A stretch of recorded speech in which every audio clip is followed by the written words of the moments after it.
The gospel reading for today is from the 6th chapter of John's Gospel, verses 1 through 21. Jesus went to the other side of the Sea of Galilee, also called the Sea of Tiberias. A large crowd kept following him because they saw the signs that he was doing for the sick. Jesus went up the mountain and sat down there with his disciples. Now the Passover, the festival of the Jews, was near. When he looked up and saw a large crowd coming towards him, Jesus said to Philip, "Where are we to buy bread for these people to eat?" He said this to test him, for he himself knew what he was going to do. Philip answered him, 6 months' wages would not buy enough bread for each of them to get a little." One of his disciples, Andrew, Simon Peter's brother, said to him, "There is a boy here who has 5 barley loaves and 2 fish, but what are they among so many people?" Jesus said, "Make the people sit down." Now there was a great deal of grass in the place, so they sat down, about 5,000 in all. Then Jesus took the loaves, and when he had given thanks, he distributed them to those who were seated, so also the fish, as much as they wanted.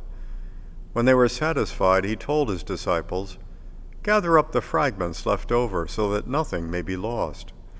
So they gathered them up, and from the fragments of the 5 barley loaves left by those who had eaten, they filled 12 baskets. When the people saw the sign that he had done, they began to say, "This is indeed the prophet who is to come into the world." When Jesus realized that they were about to come and take him by force to make him king, he withdrew again to the mountain by himself. When evening came, his disciples went down to the lake, got into a boat, and started across the lake to Capernaum.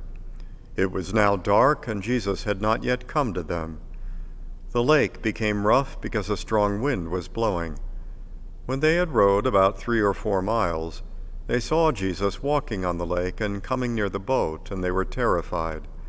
But he said to them, "It is I, do not be afraid." Then they wanted to take him into the boat, and immediately the boat reached the land towards which they were going. The word of the Lord. This week's lessons include 2 stories about desire. The Old Testament story is the one about David and Bathsheba, which I'm really happy not to be talking about right now. If you don't know that story, let's just say that it's Bathsheba's Me Too moment. Human nature certainly hasn't changed at all since biblical times. The other story is the one I just read, about a basic human desire, the desire for food. At least with this one, it results in a miracle. It's not about a desire that goes astray.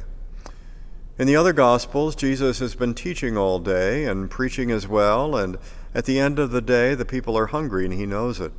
But in John's telling of the same story, Jesus sees the crowd coming toward him and at that point anticipates their hunger. When he questions the disciples, all they can see is scarcity. Philip can't imagine having enough money to be able to feed all the 5,000 that are coming toward them. Andrew finds a few loaves, but he's certain that it isn't enough. Jesus responds to their fears by first getting everybody organized, sitting down on the grass. And then he takes those few loaves, he gives thanks, he breaks them and distributes them. Suddenly there's so much food that the leftovers are more than they even had at the beginning, 12 baskets full. The people were so impressed that they wanted to make Jesus king, so he withdrew again by himself into the mountains. At one level, this story is a miracle that comes about through a simple desire for food. But at another level, it echoes a Eucharistic meal, for bread is taken, blessed, broken, and given to all. Surely the gospel writers intended those Eucharistic echoes. What's most remarkable is that somehow God brings abundance out of scarcity. The disciples are afraid that there's not enough, but Jesus is sure that there is. The transformation of that fear is reinforced by the story that follows after this, when Jesus walks on the lake to their boat and they're terrified, and he calms them with such simple words, "It is I, do not be afraid. God knows our desires. After all, God gave them to us. The stories that we heard today shows how those God-given desires can be distorted by human sin, or they can be limited by fear. God is always more ready to provide than what we need. We're told that he gives the Spirit without measure. And in Luke's Gospel, Jesus says, "Give, and it will be given to you, for the measure you give will be the measure you get back." This pandemic time has created a lot of fear and disordered many desires. Today, Jesus assures us that God will give us what we need. God is even able to turn distortions of desire into good. Where we see scarcity, God provides abundance. When we fear, Jesus says to us, "It is I, do not be afraid." This week, pray that God will open your eyes to abundance, will remove the fear from your spirit, and will fill your heart with love. God love you, God bless you. Keep the faith and be strong. Amen.